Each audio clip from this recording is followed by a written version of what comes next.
double headers, twin bills. In baseball terminology, it means 2 games, same date, same park. But what about a GM Goodwrench Tour doubleheader? The park's the same, the teams haven't changed. Only difference? Well, slip a day off in between shows. Just 2 nights ago at Scotia Speedworld in Halifax, the GM Goodwrench Tour played in the usual packed house. They watched Ricky Harrison take the win pretty close to flag to flag. A few hours later, it's time to fire them up again. Running against the same people at the same track on close to consecutive days has everybody pumped. We didn't realize we was going to run this well here, you know, first time being at the racetrack. And we got hooked up real good, and we're going to hopefully go back and try to get hooked up again today. We don't know what the track will do, you know, running during the daylight, but we're going to see here in a short while.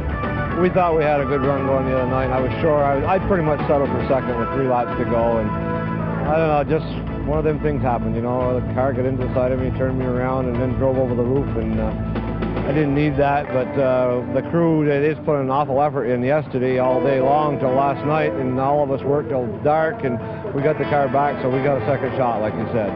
Yeah, we had some rough luck the other night. We were running second and the rear end blew up, but we're planning to come back and see if we can do it again, get up to second, and maybe win tonight. Today on Raceline, Harrison would love to make it a twin killing, but the momentum from just 2 days ago will have the rest of the field hungrier than ever.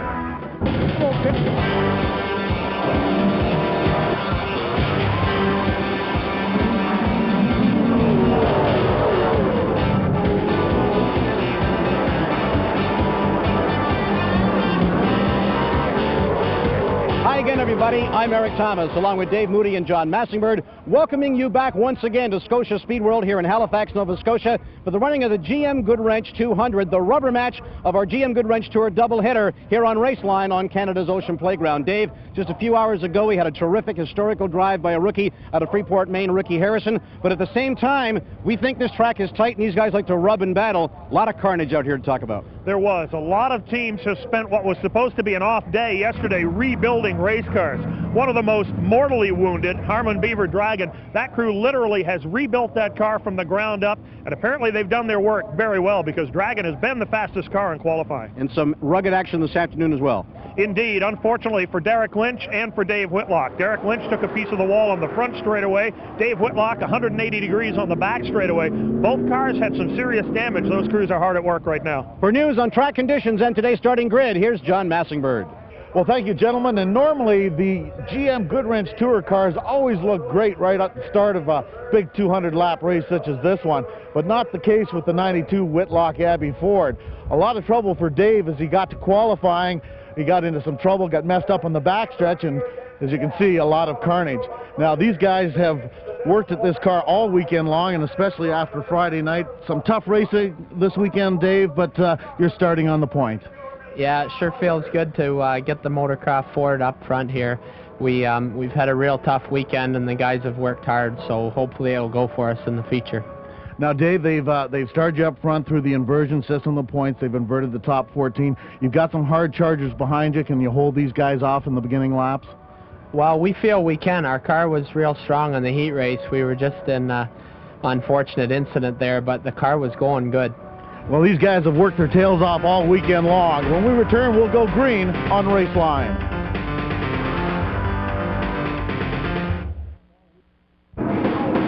Raceline is brought to you by new Kodak Gold Ultra 400 film for all your Kodak moments. Your GM Goodwrench Service Plus dealers, where you get the finest quality work at competitive prices. Revell Monogram, the world's model maker. And Aerofoil wiper blades, the leading edge in wiper technology. They are packed here to the grandstands here at Scotia Speedworld. David Whitlock doesn't need a good finish.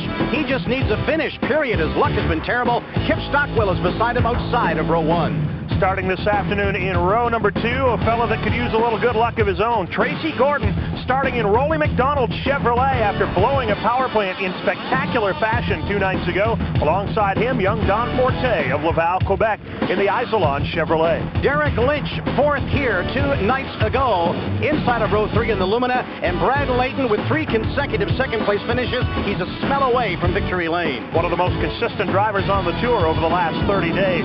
Chief starter John Hulbert down trackside as the field rolls. Ralph Nason and 2 nights ago's winner Ricky Harrison in the Oldsmobile. Then Bill Zardo and Mike Wheaton. To see Bill Zardo back with that car straightened out. He says it's tracking squarely, but man, oh man, did he get tangled with Beaver Dragon 2 nights ago here at Scotia Speedworld. Junior Hanley, the GM Goodwrench Tour point leader by virtue of the Tour handicap system, starts back in row number 7. And I'll tell you, on a track this tight, that is not an easy task to come from 7 rows back to the front of this field. And Dave, it's nice to see a lot of local runners out here too, filling up this field. There's a lot for the locals to cheer about besides Junior Hanley. Well, the local drivers are going to be a factor here. They were 2 nights ago, and they will be again here today. Most notably, young Scott Frazier in car number 00. He's run now, this is his 3rd start in the last 2 years on the Goodwrench Tour, and he's been a force for the victory every time out.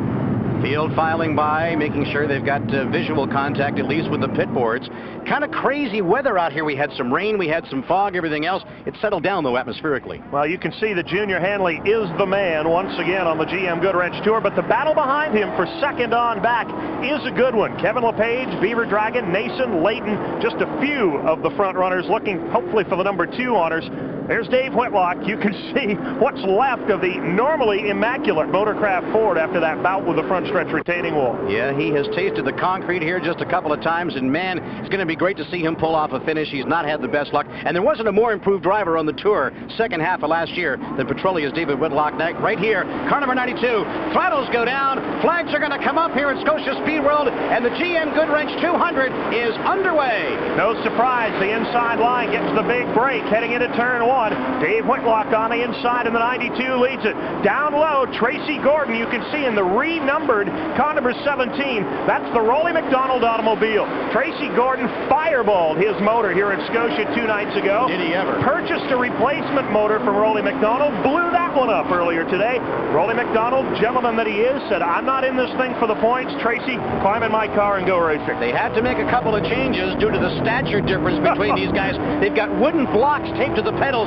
Rollie McDonald's a tall, long, lanky guy, and the rather diminutive Tracy Gordon, so he's sort of standing on wood, driving what was the 13 re-stenciled to the 17.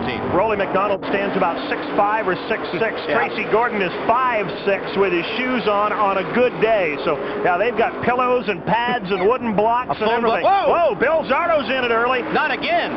Well, Zardo this time gets out of it a whole lot easier than he did toward the end of the 2 night ago race as he climbs over the left rear of the Kip Stockwell car, and he's not happy with Kip Stockwell.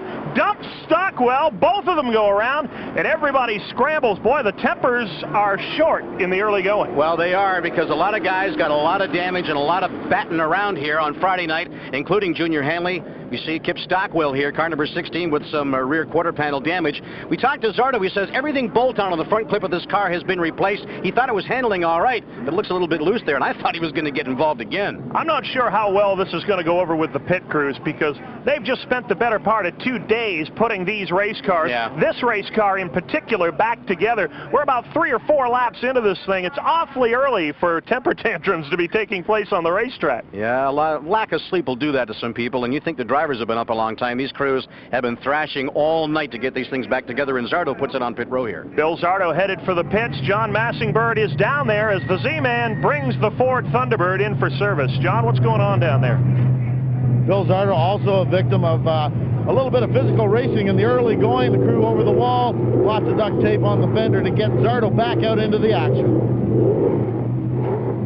I think they're going to run out of tape if this keeps up.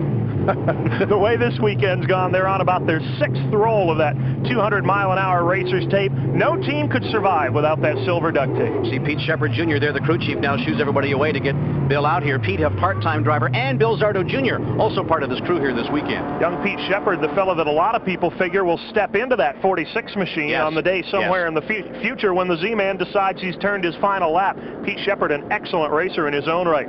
Dave Whitlock and Tracy Gordon now queued up for the restart, inside and outside in row number 1. Then Derek Lynch in the 15. He's already up to the number 4 position. Keep your eye on the 42 of Donald Forte, second place here on Friday night, and that car running very, very quick. I really like the way Forte has improved. The last quarter of last year and this year, he's really making the charge to the front, Dave. He loves this racetrack. Yes. 2 years in a row, he's had strong runs here. Green flag is out. Once again, Dave Whitlock, minus the fenders, the nose, the hood, but he's got the lead as they hit the back straightaway. The challenge now for second. Tracy Gordon trapped up high in the 17. Don Forte in the 42, down on the inside looking for second. Ralph Nason doing a good job to keep up here and pedal hard. Let's talk about the geography of this track. Now there's a bump there. Tracy Gordon is off into the gravel on the outside of the backstretch here. The only place you can run with any regularity is the lower groove, but you get boxed in there. You got to find somewhere in the upper groove to the outer groove, but you go up too high, you're into the concrete, and it gets slippery. It's a big struggle to find somewhere to run around the middle part of this track. It ain't easy to do. Young Don Forte in the 42 struggling less than most here today as he hangs on to the outside, dirt tracks it through the corner, and he dirt tracks it too hard all the way to the top, and he'll move backward a few spots as the 92, Dave Whitlock, holds on to the lead. Here's Forte trying to find himself some room down low. That's the 15 of Derek Lynch from Norwood, Ontario. He was 4th here 2 nights ago in a very loose handling race car. His crew has been struggling with the pan-hard bar adjustment, he told me, to try and get the car to stick down. It doesn't appear to be too loose. Maybe they've got the problem solved. Good pack of cars. That's Ralph Nason in the black and gold car at the front of the pack. Now here's the view from the other angle. Derek Lynch getting a little bit of a love tap from behind by Don Forte. Forte using the Braille method to find the front of his own race car. Forte getting the setup back on this car the way he likes it. He loaned this car to Kenny Wallace, NASCAR Winston Cup Rookie of the Year contender in a recent race at Circuit St. Croix. Kenny Wallace likes a very stiff and rigid car. Forte likes it to float a little bit, so the crew's been making fine adjustments for him, and it's working. Look at this thing now. Ralph Nason, car number 10, makes a stab for the front here. Well, Dave Whitlock's car beginning to drift high in the corners, and that is the kiss of death here at Scotia Speedworld. Ralph Nason drives underneath him, leads Beaver Dragon down to the inside for second. Derek Lynch down low for third. Boy, Davey Whitlock is getting the boot out of that top 3 in a big hurry. Yeah, he's got to sort of concentrate and bear down here as he gets a push from the 92 at David Whitlock. Derek Lynch has the ability to run up front, but at times he's got to get a little more aggressive to hang on to his positions. When he naps a little bit, that's when he gets into trouble. 2 veterans at the front of the pack. Ralph Nason in the 10, Beaver Dragon in the 75. Dragon, Eric, clearly the fastest car in qualifying today, but it doesn't always hold up. Kevin LePage is in trouble. LePage in the DF Windows Ford has rolled to a stop in turn 4. He's already got it pointed toward the pits, just waiting for a break in traffic as the caution flies. He's another one of those drivers I talked to, Dave, in the pits beforehand, and says, boy, running here is a struggle as far as handling goes. He wants to try and find a way to run that middle to the outside groove, but he says, I haven't found it yet. Maybe the car will find it on its own. Yellow flag here at Scotia Speedworld for the GM Goodwrench 200. Let's roll into a little performance racing news trivia here, brought to you by PRN, North America's Motorsport Authority. Let's have a look at some of your history. Over the 5-year history of this tour at Scotia Speedworld, a native Nova Scotian has won only once. Who is it? Hanley, McDonald, or Fraser? Not now. Hold on to it and give it to us a little later on. 1 out of the 3 have won here, and 2 out of the 3 have come ever so close in the past 2 or 3 years. Trouble in the pits. Let's go to John. Kevin LePage, problems in the early going. What's going on, Kevin? A piece of debris from the 4th turn came up and knocked the dry sump belt off. Crew's going to get it back on. Didn't hurt the motor. I won't know until I get out there. Tough break for Kevin LePage in the early going. Kevin LePage trying desperately to stay in the top 3 in GM Goodwrench Tour points, and they're refund on that dry sump pump here. Well, these are anxious moments for Kevin LePage. He won't know until he gets back out there if he's ruined the motor or not. More coming up on Raceline in a moment.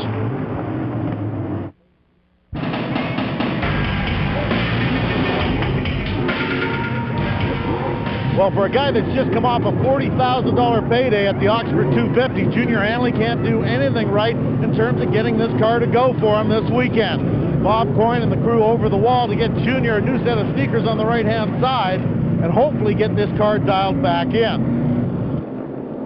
John Massingberg down on pit row here this afternoon. Eric Thomas and Dave Moody, the second of our GM Goodwrench Tour doubleheader. And Ralph Nason out of Unity, Maine is your leader. Beaver Dragon, Derek Lynch, Dave Whitlock, and Donald Forte, your top 5. Lynch, Whitlock, and Forte, 3 of the young lions on the tour. Boy, their attitudes have gone sky high after watching Ricky Harrison win 2 lengths ago. Eric, let's check in with the leader, Ralph Nason. Ralph Nason, Eric Thomas, Raceline Control. Do you read?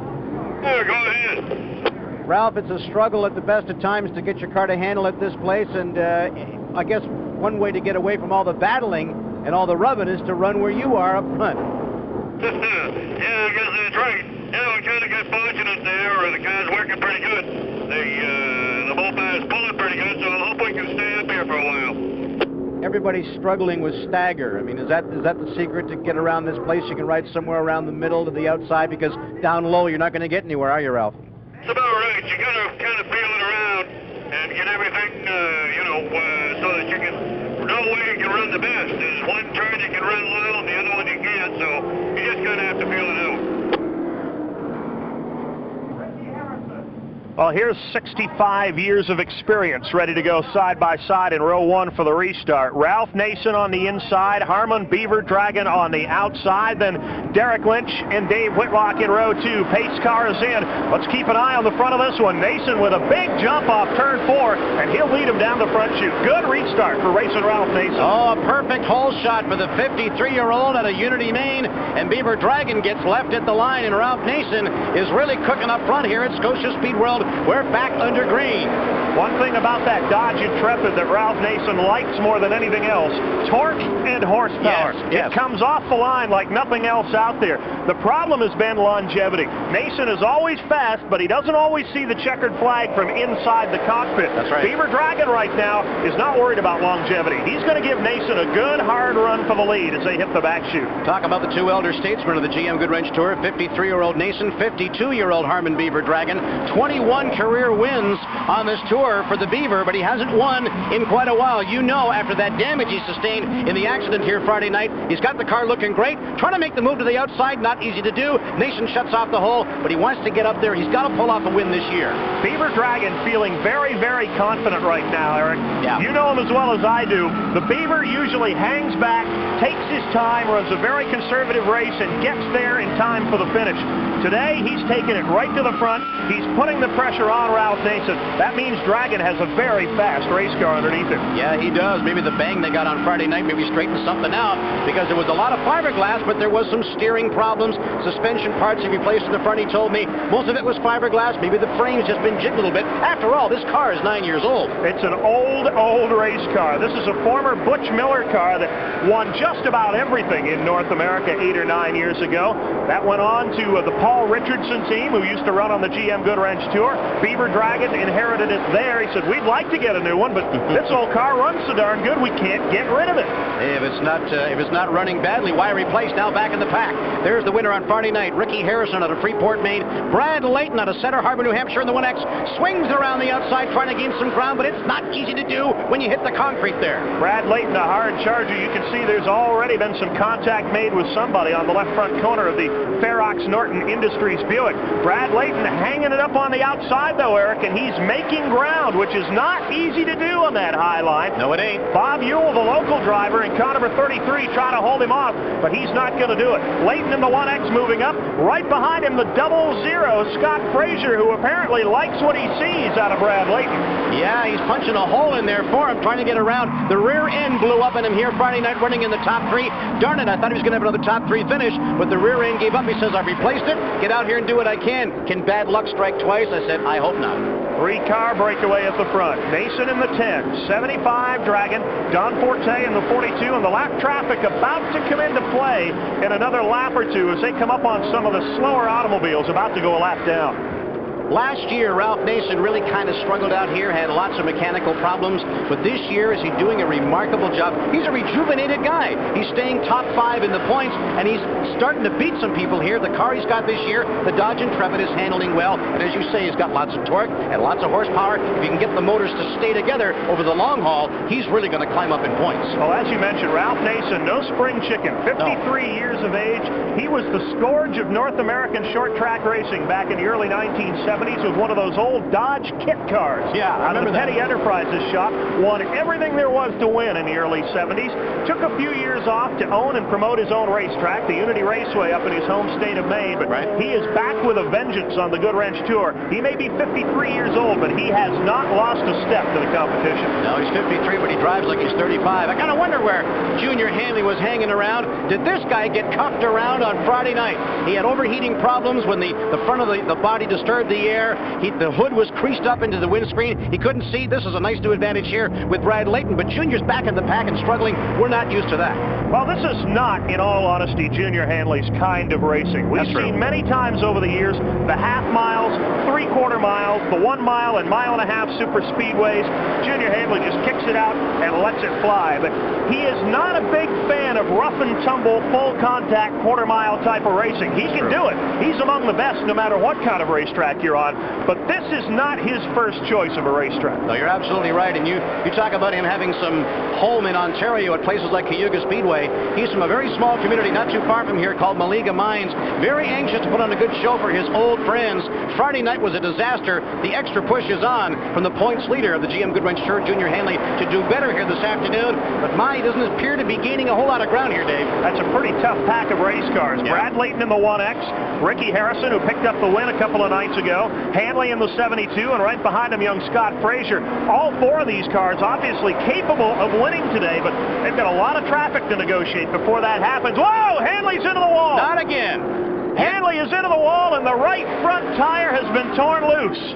Ricky Harrison and Junior Hanley went for the same piece of real estate, too close to the wall, and once again, the Molson X Thunderbird has got all kinds of bruises and bangs on it. Well, they call this situation a toe out. That's a major toe out. Toe out, that's an ingrown toenail. Yeah, the front tires right now are heading in two separate directions. The left front's going east and the right front's going northwest, and that's going to be a major league repair job for the Molson X team. And Junior Hanley's hopes of victory, I think, have gone out the window again early here today. Yeah, I would have to think so. That's a disappointment from those who, again, the locals, who wanted to see him do well. Not easy to steer, not at all, so it's going to be on pit row for Junior Hanley, and the crew's going to have to get to work to do something with the front end of this thing.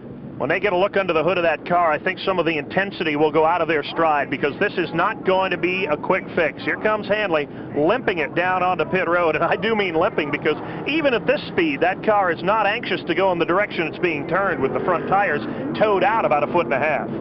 Oh, he's doing a nice job to grade pit row here. Thanks, Junior. Make it nice and smooth for us.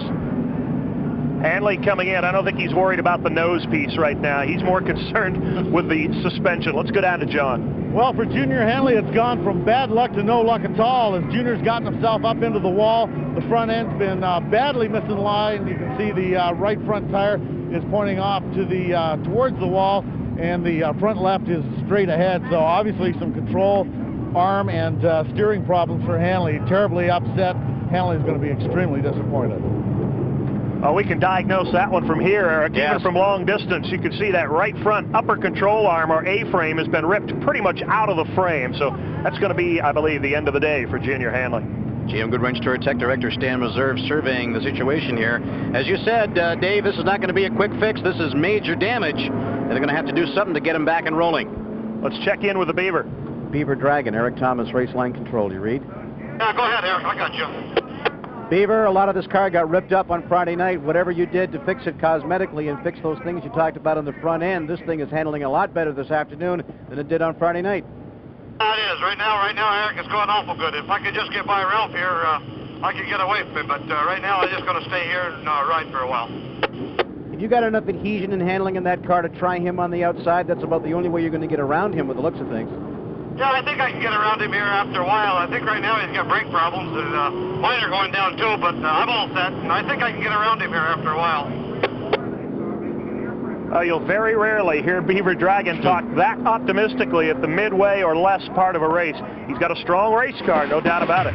Oh, we need an answer to Performance Racing News Trivia. Over the 5 years the tour's been running here, a native has only won once. Who is it? Well, it's Rollie McDonald, but he won't win it today. His car might, though, with Tracy Gordon aboard. Well, you don't get to be one of the sport's most feared short-track stock car racers by just sitting in the seat alone. Junior Hanley, an experienced chassis builder and obviously a talented mechanic, fits right in here, is out of the car. He will attempt to get this car back into the race again and keep his point spread over second place Harmon Beaver Dragon. Hanley's got a lot of work to do here. He's going to be a lot of laps down when he gets back into this thing. But I'll tell you what, every single point in this GM Goodwrench Tour counts. Gave the camera a little sideways glance. Do you really have to watch me do this? I wouldn't get in there too close, fellas. Another round of the GM Goodwrench Service Plus Pit Stop Challenge here at Scotia Speedworld, Dave Moody. Always entertaining as the top crews on the Goodwrench Tour strut their stuff. This is the Bill Zardo Powertrain team out of Brampton, Ontario. Always one of the top crews in the GM Pit Stop competition, and no exception here today. They got a little ringer in there. That's Duff McDonald, Rolly McDonald's son and crew chief on the right rear tire. All right, Derek Lynch out of Norwood, Ontario, in the GM Goodwrench Tour Pit Stop show car, and their crew will spring into action. His 5th year on the GM Goodwrench Tour, still looking for his first win. This is a completely revamped crew. He started out the year with the former Robbie Crouch team. Right, the Pard brothers, Yeah, been some changes made in personnel there, but it hasn't affected their pit stops, as you can see. Not at all. Nice one there. Next up, the Junior Hanley crew. Of course, they've got a different job to do right now, but earlier in the day, they were fast as always. And Junior Hanley, that's the only time you'll see him behind the wheel of a Chevrolet this year. Yeah, just about. Get them down off the jacks here and see what they can do on the clocks as they break the beams at the other end. And a nice one for Junior Hanley. Kevin LePage out of Shelburne, Vermont, the DF Windows Allen Lumber crew. Go to work here. This is one of the youngest crews on the GM Goodwrench Tour, but as you're seeing here, they're also one of the fastest. Chris Shagnon on the right front tire. That's Kevin's dad, Ray LePage, taking care of the windshield and carrying tires duty. Cars down and away, and a good stop for the LePage crew. Absolutely. Here comes another one. Donald Forte, the Isolon Insulation crew. And these guys have really been cooking. Their drivers improved. Their pit stops have improved. Indeed. We talked about Don Forte being one of the pleasant surprises on the racetrack.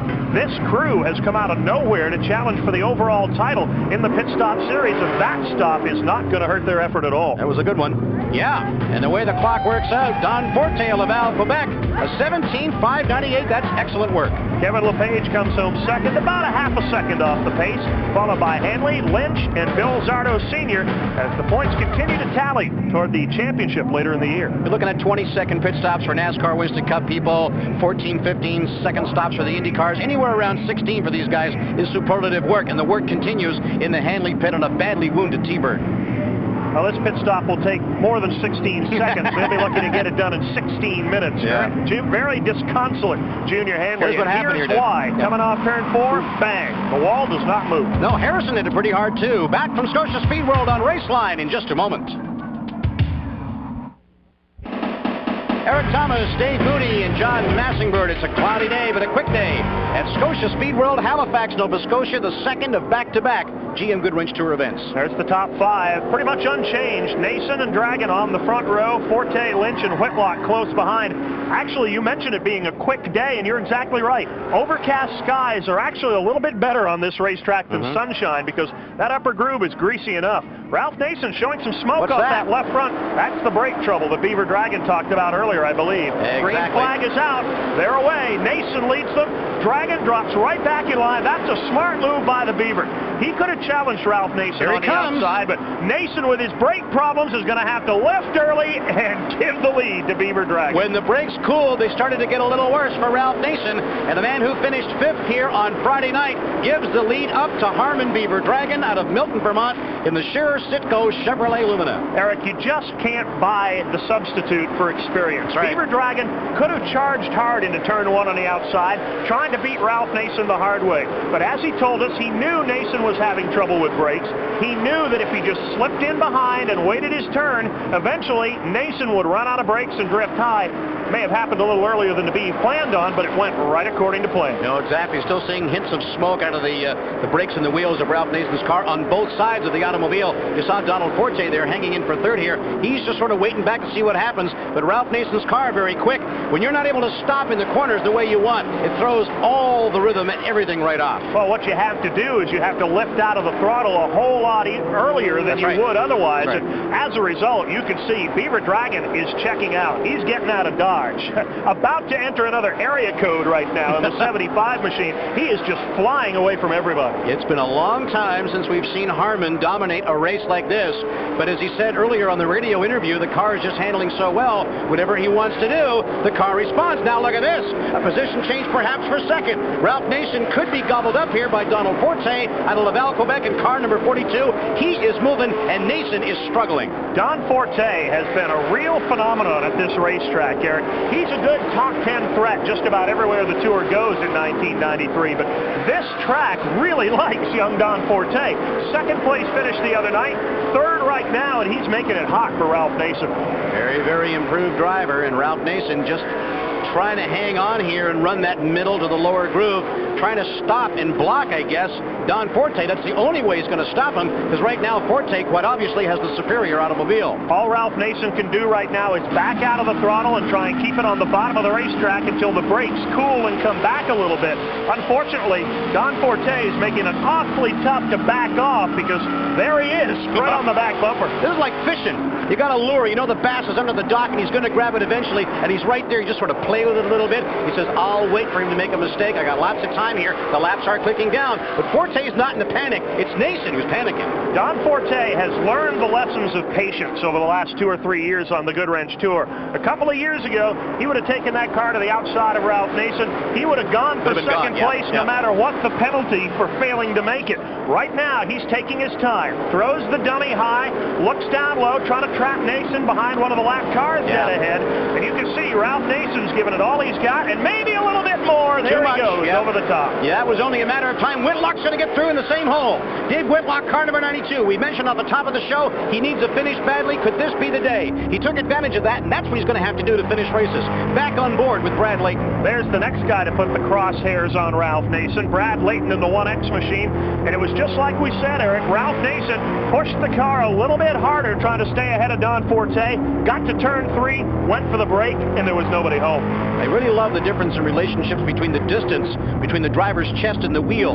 Brad Layton's like a lot of guys who likes the wheel right up close where he can bend his elbows and not fatigue his shoulders driving. He's doing a good job here in the 1X. And he's got plenty of company. 35, Mike Wheaton.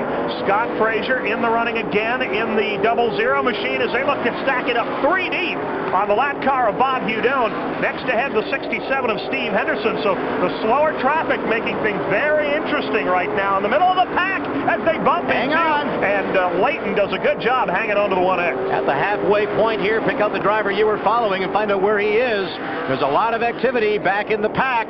And it's not where you want to be, and Brad Layton's going to try and swing it around the outside, and that car is sticking better this afternoon than it did before. Ricky Harrison tried to throw the block on Mike Wheaton, pin him into the low groove, but Wheaton, with 30 years of experience, said none of that. Went right around, took it where he wanted to go. Here's Scott Frazier going low on Brad Layton, and boy, the hometown crowd liked this one a lot, because they felt like Scott Frazier was the number 2 man a couple of nights ago until things went away. The rear end in the car went out. They are rooting hard for the youngster in car number 00. He is moving well and puts on a good show here at Scotia Speedworld, and Brad Layton is trying to gain some ground here, and Mike Wheaton in the 35 is going to follow him by the 44 of Hudon. They go on the outside. We just said they couldn't run there, but these guys are sticking perfect. Well, they're sticking very well, plus the fact that they're going past cars that are now 1 or 2 laps down. That's true. These guys are not having a great day. Brad Layton, Mike Wheaton and company are, but Scott Frazier is running away from this group. He clearly has the fastest car of the 3, but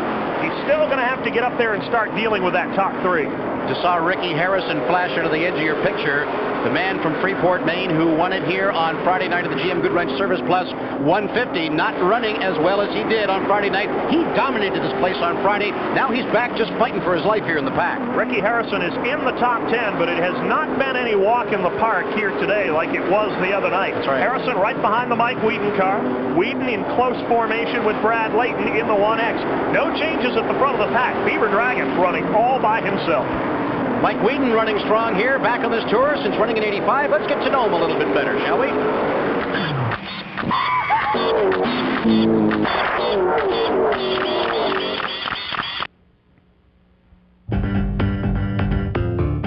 Stories of how drivers get started in this sport are as varied and colorful as the drivers themselves.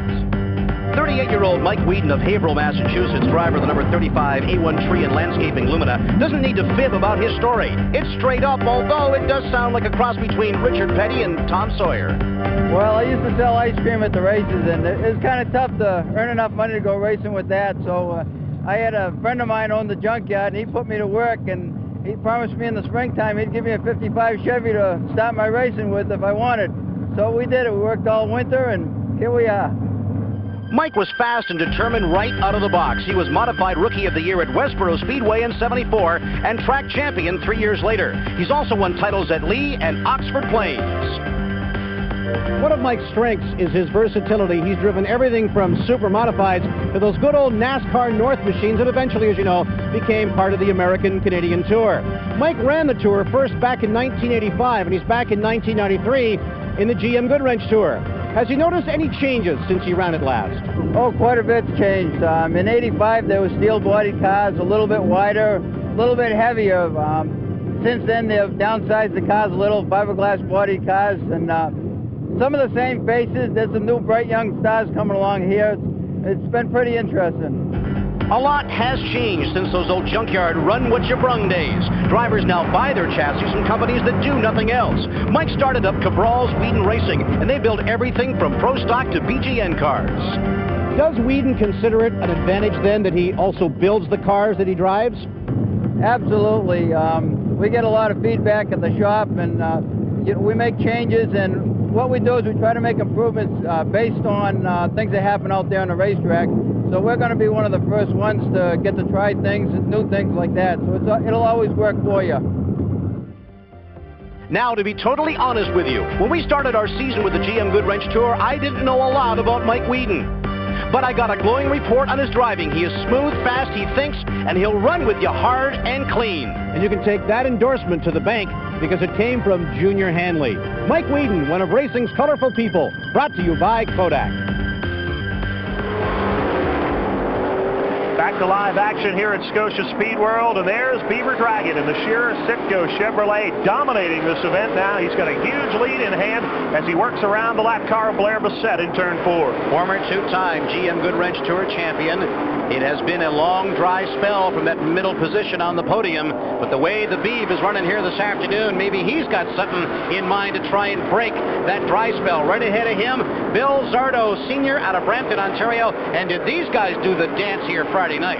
Just a couple or 3 laps remaining. These two very nearly got each other upside down through the infield. They've both gotten their cars back together, but obviously Beaver Dragon's car a good deal stouter than Zardo's as he looks to put the 46 a lap down momentarily. Bill Zardo Sr. out on the outside now drops it down. There's Ricky Harrison, who won here on Friday night. It's one of those rhythm things you can't explain. You talk to the veteran drivers. Now, here is that flashback you talked about. This is one of the worst wrecks I've ever seen. It was scary watching it from the seats where I was getting ready for the finish of the race. And here's what happened 3 laps to the end. Bill Zardo launches over the front end of the Dragon car, and that was the battle for second and third. Obviously, neither one of those drivers was around at the finish of the event. But Beaver Dragon's crew has gotten it together in a hurry. Here's the slow motion replay, and this is an amazing piece of videotape. You'll be seeing the front end of the Bill Zardo car coming through your picture momentarily. There's the front fender. There's the right front tire.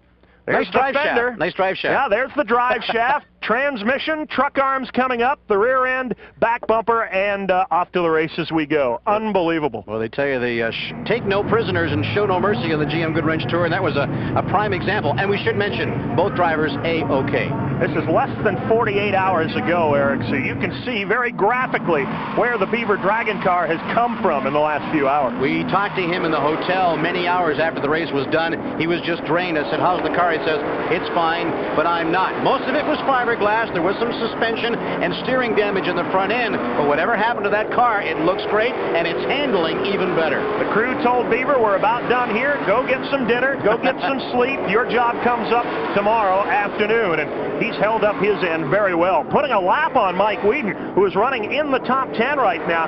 The Dragon Wagon is just on a roll. Car number 75 in a class by itself right now. Mike Wheaton, third here 2 nights ago. I don't think he's going to be up that high, and he is staying inside the top 10, but the way the Beaver's running, it's just a question of clicking these guys off as he goes by. Beaver Dragon knocks him down one after another. puts his sights on the 1X of Brad Layton. Layton is running very well. He's about 7th or 8th on the field right now. Right in front of him is Derek Lynch, so they're having a battle for position, but that's going to have to wait because Beaver Dragon coming up on the back bumper. The passing flag is out. Layton and Lynch will give way for the leader in turn 4. Something that we've always been amazed at on the GM Goodwrench Tour. Despite the close confines, these drivers pay attention to John Holbert's flags. If you get a signal to move over, there aren't many guys who ignore it. They get out of the way. That's the gentlemanly thing to do. Also, it also cuts down on the possibility of accidents too, and they're getting out of the way for Beaver Dragon, who looks to be unstoppable at this point. Eric, it's really a question of respect. That's because true. Every driver one of these days hopes to be in the position that Beaver Dragon is in. They hope to be out on top with a big lead, and they hope to get some respect from those lap cars. They're giving him room, but they're not lifting for him. They're not going to pull down and lift out of the throttle. If Dragon can go around, more power to him, but they're not going to give him any easy breaks out there right now. Some of the book on this place will tell you that if you can get smooth, consistent laps, in other words, try and do exactly the same thing, same line every lap, it's not easy, again, in these close confines. But just watching the watch here on the last dozen laps, Beaver Dragon isn't up or down any measurable time, and it's the smooth, consistent run that'll win here. It's not easy to do, but Beaver's got it handled almost perfectly here today. Beaver Dragon, without question, one of the smoothest drivers ever to turn a wheel on the Goodwrench Tour, and smooth and easy has gotten him to the front here today. He moves around Derek Lynch, around Mike Wheaton, around Brad Layton, and now that war will resume. They've got some free racetrack. They've also got Ricky Harrison getting into the mix in the 85. That's a good 4-car battle going on right now for 7th place. Brad Layton in the 1X, 35, and Mike Wheaton. Derek Lynch, who ran in the top 5 here Friday night's got some big body damage there. Hood coming up, but I think it's okay. Ricky Harrison, the 85, on the outside. Brad Layton's car is running just as quick now as it did at the beginning of the race. Doesn't look like much, but it's running very strongly. None of these cars look like much. Anybody with a front bumper or right side doors just hasn't been paying attention so far today. Beaver Dragon, car number 75, running up front. This is back in the field for position here. Brad Layton in the 1X, 15 of Derek Lynch out of Norwood, Ontario. Now he gets really squirrely across the stripe. Maybe that's that little momentary lapse of concentration we talked about, Dave. Or perhaps it's right side tires beginning to go away as we get down in the running here. These cars are running around 5th, 6th, and 7th place. They're giving it all they've got, and right now you can see he's not the only car that's loosening up. Everybody is right on the edge right now. Yeah, those tires are pretty well gone away. This is a pretty abrasive place, isn't it, Dave? You start running, 150, 200 laps around this place and starts to grate your tires down. Well, Beaver Dragon having no problems. How fast is he running? Dragon in the 75 is the leader. Right in front of him, the 3rd place automobile. Dave Whitlock in the 92 running 3rd, but about to go a lap down to the leader. I tell you what, he's just hanging on here, hoping this will be the finish that he needs. They've had terrible luck this year. Whitlock could be on his way to a badly needed finish. And look who's back after a 3-hour pit stop, so to speak, after that severe front end damage. Junior Hanley back and running for points. And why not? He's the points leader, and he's going for his 3rd consecutive championship. Dave Whitlock on his way to a badly needed finish. Junior Hanley on his way to a bad finish in the 72. Exactly. His 2nd in a row, but that's the kind of thing that wins you championships, Eric. It would be very easy to load the race car up and say, see you next week. But Hanley's going to make every lap he possibly can. There's Beaver Dragon heading down the back chute, has Dave Whitlock in his sights, but I don't think the Beav is very interested in passing Dave Whitlock right now. He doesn't have to, because let's see if we can find the 2nd place car. There he is, Don Forte, about a half a track behind, so Beaver's in no hurry right now. Don Forte doing a good job. There's David Whitlock. He's going to get passed here by Beaver Dragon, but he is hanging up here. If he's just going to finish, he's going to be satisfied, but he's on his way to a good one here, perhaps in the top 5. You mentioned he's running 3rd at the moment. Well, you got to feel happy for Dave Whitlock and the entire Motorcraft crew. They've gone through, about a 6-pack of race cars this year, a handful of motors. This is actually the best their cars looked in a long time at the end of a race, because it's still running. It's been that kind of year for the former CASCAR Series champion, but Dave Whitlock on his way to 3rd place here this afternoon. There's Don Forte in the 42. He's about to put a lap on Brad Layton, who's running 5th or 6th right now, so Beaver Dragon has really scrambled this field. Brad Layton has got that rhythm going. It's one of those things you can't really describe. He knows that he really can do no wrong unless someone fouls him up. He knows that wherever he puts that car, it's going to hold. And the tires that are going away in evidence on other drivers, it's not happening with Harmon. He's hanging on to the pavement pretty well here. I guarantee the Beaver skipped a beat in the heart department right there, though, when Derek Lynch crossed it up broadside coming off the corner, because that was close. Over the last couple of years, that's been exactly the way it's gone for Beaver Dragon, who puts a lap on Ralph Nason, who was the early leader of this thing. Dragon a handful of times has been out front, pulling away, leading races, but it's always that little mechanical failure. Somebody else has crashed, something freaky that's taken him out. I guarantee the old saying, he's hearing every little creak and crackle under the hood of that car right now. If that crew, with the white flag coming out, if that crew that's all red-eyed from staying up all night fixing that car can celebrate with a win, they're not feeling tired right now. It's about to pay off for Harmon Beaver Dragon in car 75, Dave. Dragon out of 4 can push it home from here. Checkers are out. Beaver Dragon, winner of the GM Goodwrench 200. Second spot momentarily will go to Don Forte. 2 in a row. Number 42, his second in a row. Dave Whitlock with a very much deserved third place finish, followed by Mike Whedon and Brad Layton in the top 5. There he is. Gives a wave as it comes across the stripe. Beaver Dragon, his 22nd career win on the GM Goodwrench Tour, and thrilled to see David Whitlock bring one home in the top 5. Greg Seward, the top finishing local driver, in the number 7 position. A good run for him. Quiet afternoon, but very effective indeed. You mentioned this is his 22nd tour win. He's been doing this a long time, but he still knows how to get excited over a win. And we're going to come back and talk with Beaver Dragon, the winner here in Halifax, on Raceline in just a moment.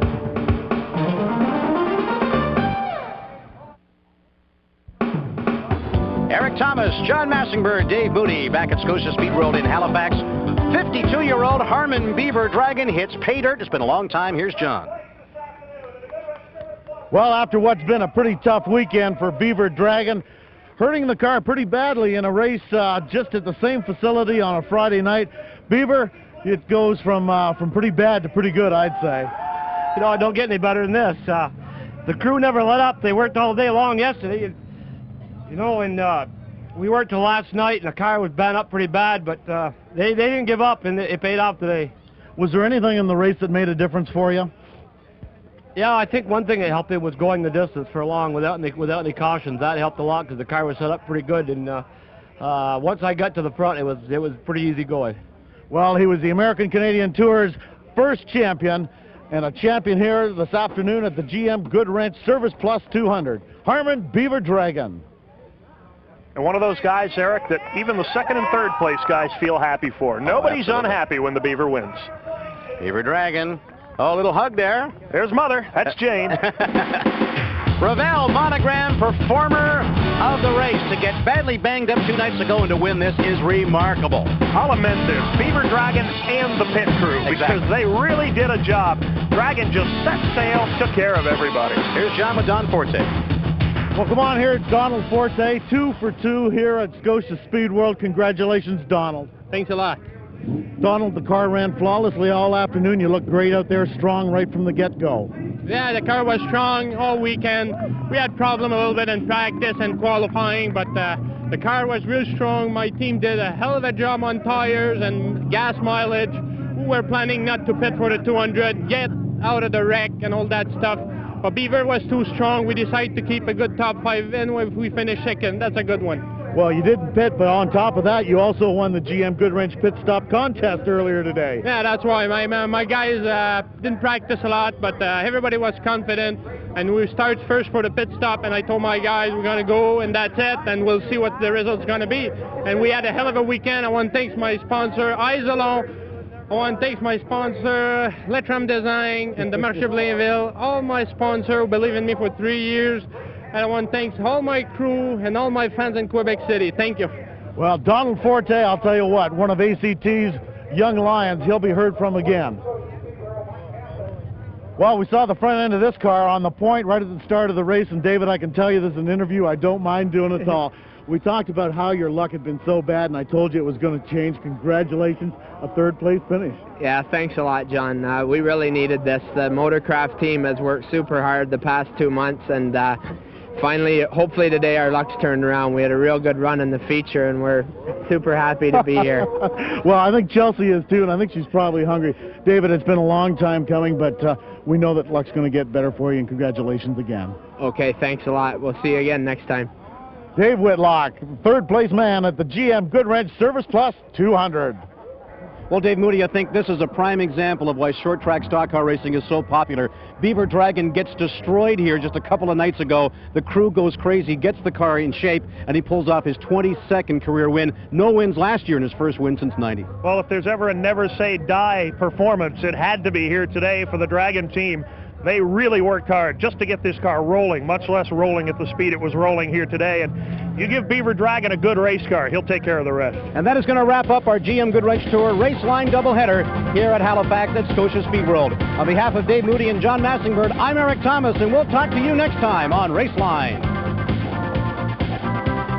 Racing radio is provided by New Venture Communications, London, Ontario. In-car and wall cameras supplied by Sony Canada, makers of the Sony Handycam.